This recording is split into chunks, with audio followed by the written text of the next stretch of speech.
안녕하세요. 윤은표의 한국사 강의 제1편 고구려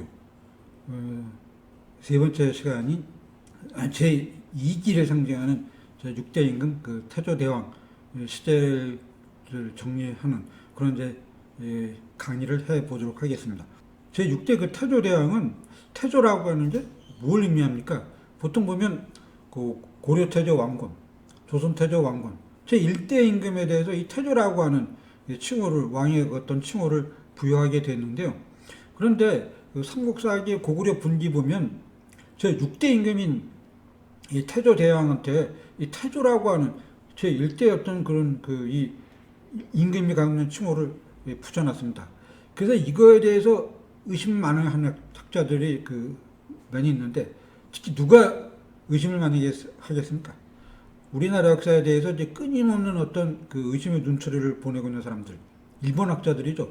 일본 학자들은 아니 고구려 제1대 임금을 삼국사기에서는 이 주몽, 동명성왕으로 했다. 그런데 갑자기 왜 6대 임금에 태조라고 하는, 원래는 그게 제1대로 이제 붙여야 되는데 태조대왕이라고 하는 칭호를 부여했는가? 이거는 무언가 이상하고, 그래서 그 앞에 부분은 조작이 아니냐, 이런 어떤 비판을 많이 하고 있습니다.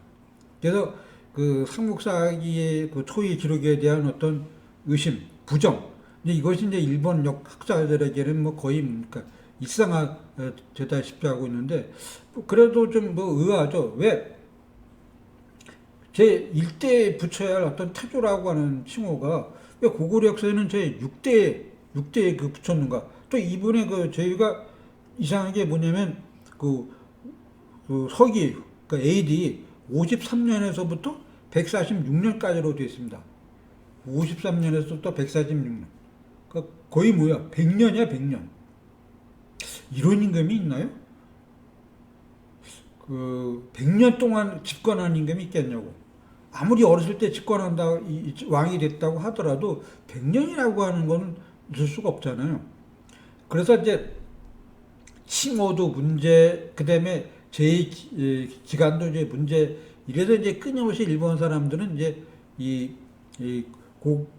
삼국사기 어떤 고구려 본기에 대한 어떤 비판, 이게 정말 조작된 거 아니냐, 이런 식의 어떤 비판을 끊임없이 해야 되는 이유 중에 하나가 바로 이 태조대왕에 대한 명칭, 그 다음에 제2기간이 100년이 되는 어떤 제2기간에 대한 어떤 의심, 이런 것 때문에 아주 심각하게 많이 정리가 되는데, 문제는 우리 입장에서 본다면, 그러면 이 문제를 어떻게 처리를 해야 되는가?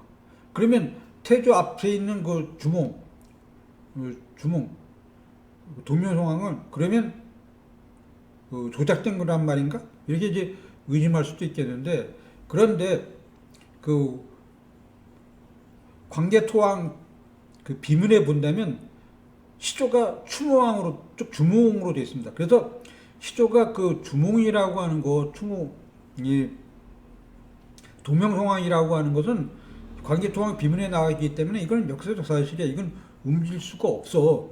그러면 왜 하필 6대에 태조라고 하는 그런 칭호를 붙였는가? 이것에 대한 어떤 합리적인 해석이 돼야 되겠죠. 그런데 삼국사기 고구려 본기에 보면 고구려 초기의 어떤 국왕은 고구려가 이제 오부 체제 아닙니까? 오부에 있는데 오부에서 손오부에서 나왔다가 계르부에서 이제 왕위가 된다. 이것이 이제 고구려 역사책에 보면 이제 많이 나와 있는데, 제가 보기에는 이 태조라고 하는 임금이 들어섰을 때 아마도 주몽왕의 어떤 직계, 이거는 이제 끊어지고, 그 다음에 반계가 왕위를 갖다가 계승하지 않았겠는가, 아니면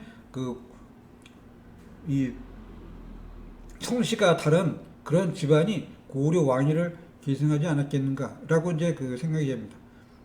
후대 고려나 조선의 경우에는 고려는 왕실, 조선의 경우에 이씨, 이가 한 집안이 계속해서 왕위를 계승하고 그것이 쭉 이어받았지만, 고대 왕조에는 그렇지 않은 경우도 꽤 많이 있었습니다. 성씨가 다른 사람들이 교대로 왕위를 갖다가 계승하는 경우도 있었어요. 그건 뭐냐면 아직 단일 계통의 어떤 그런 집안이 왕위를 갖다가 독점하는 그런 체제가 아직 덜 확립돼 있었기 때문에 그런 일이 이제 일어나기도 했는데, 대표적으로 신라라고 하는 국가는 잘 아시는 것처럼 그 박씨, 석씨, 김씨가 교대로 왕위를 계승했습니다. 그래도 아무 문제가 없었어요. 그 당시에는 어떤 이 귀족 사이의 어떤 내부의 어떤 그 연립 체제였기 때문에 이것이 큰 문제도 없었는데, 고구려도 역시 신라와 마찬가지로 이 태조왕 그 제 6대이긴 하지만 이 태조왕 때부터 새로운 성씨가 어떤 고구려 왕가를 갖다가 왕실을 계승하지 않았겠는가.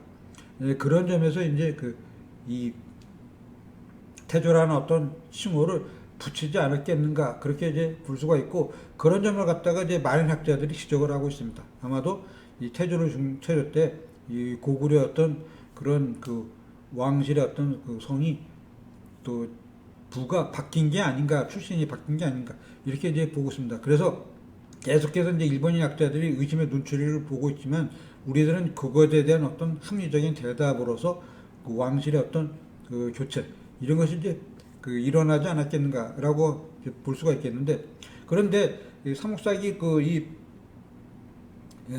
태조 대왕 그 본기편을 자세히 검토해 보면, 거기서 어떤 변화가 일어나겠냐면, 이 아주 초보적이긴 하지만 태조 대왕 때 공무원 조직, 그 관료 조직이 이제 성립하게 됩니다. 그래서 주로 민사, 민간 부분의 어떤 일을 하게 되는 거고, 그다음에 이제 그다음에 또 하나의 중요한 부분은 이제 군사 조직. 이것이 하나의 어떤 조직 체계로, 군사 조직 체계 또는 군관 어떤 조직 체계를 통해서, 또는 이제 이 군대를 움직이는 그러한 기구가 만들어지게 된다는 것. 그래서 크게 고려나 조선처럼 그 문관, 민사, 군관, 군사계통, 이것이 완전히 조직체가 양반 체제로 갖춰져 가지고, 이 민간 부분의 어떤 영역은 그 문관이 담당하고, 그다음에 이제 군인들에 대한 문제는 무관들이 담당하는, 이런 어떤 분립 체제가 확고히 자리 잡았는데, 아직 고구려교회는 초창기이긴 하지만 이제 태조 대왕 때부터 이런 어떤 민간 부분, 즉 공무원 조직, 관료 부분이 관료 조직이죠. 이런 것이 만들어지고, 또 그밖에 이제 군대를 갖다가 이제 통솔하는 그런 군사 기구도 이제 만들어지겠다. 물론 아주 뚜렷하게 확립된 건 아니지만 초보적인 모습을 갖춰 나가게 된다. 그러면서 거기 정보 활동 중에 뭐가 굉장히 중요하냐면, 태조 때 동옥조를 이제 정복하는 기사가 나오게 되는데, 동옥조가 지금이 어디에 있다라고 추정되느냐 하면 함경도 함흥지방을 이제 가리키고 있습니다. 그럼 이 함흥 이쪽으로 진출했던 게 고구려가 굉장히 왜 중요하냐? 그건 뭐냐면, 원래 고구려의 어떤 출발이라고 하는 것은 부여, 즉 만주, 동북삼성, 동북지방이죠. 중국의 또 동북지방, 흔히 만주라고 불리는데, 거기로부터 출발했는데, 이때 태조왕 때 이제 힘을 갖추고 체제 정비를 통해서 고구려가 국력이 강해지니까 한반도에도 영향을 미치게 하는 그런 어떤 중요한 어떤 힘을 갖게 되는, 다시 말해서 그 전까지는 고구려의 어떤 주전 활동 무대가 이 만주 동북지방이었다라고 한다면, 태조 대왕의 어떤 일련의 체제 정비, 그래서 공무원 조직, 관료 조직과 그다음에 군사 쪽, 이것이 서서히 이제 분화되면서 체제 정비를 하면서 나름대로의 국력을 갖춰가면서 한반도 지역에 대해서도 고구려가 점차 영향력을 갖다가 확대해 나가게 된다. 그래서 마침내 뭐의 이름이 되면, 광개토 대왕이나 장수왕 때가 되면 완전히 한반도 일대의 모든 영역에 대한 어떤 강력한 영향력을 행사하는 그런 어떤 시점이 이르게 되는 것이죠. 첫 출발, 그것이 이제 이 태조 대왕 시절이다라고 하는 그러한 걸 갖다가 이제 이야기하고 있습니다. 오늘은 또 고구려 어떤 제2기를 상징한다라고 하는 제6대 태조 대왕. 태조라고 하는 것은 제1대가 되는데 왜 6대가 되었는가? 그것을 어떻게 합리적으로 설명할 수 있는가라고 하는 부분, 즉 고구려의 어떤 왕실의 이 출신, 그것이 이제 바뀌지 않았겠는가 하는 이야기와, 그다음에 그 바뀜을 통해서 무슨 일이 벌어졌는가, 민간과 군사 조직의 어떤 정비가 이제 시작되고 나름대로 이제 정비된 힘을 통해서 한반도에 대해서도 점차 그 영향력을 확대해 나가는 모습. 이것을 이제 이 우리들은 태조 대왕 때의 어떤 기록을 통해서 이제 볼 수 있다. 그런 점에서 고구려가 한 발짝 더 성장하는 모습을 이제 볼 수 있다라고 하는 점을 이제 이 이야기 했습니다. 들어주셔서 감사하고요. 다음 시간에도 계속해서 이어가지고 우리 이야기를 좀 더 정리해 보도록 하겠습니다. 감사합니다.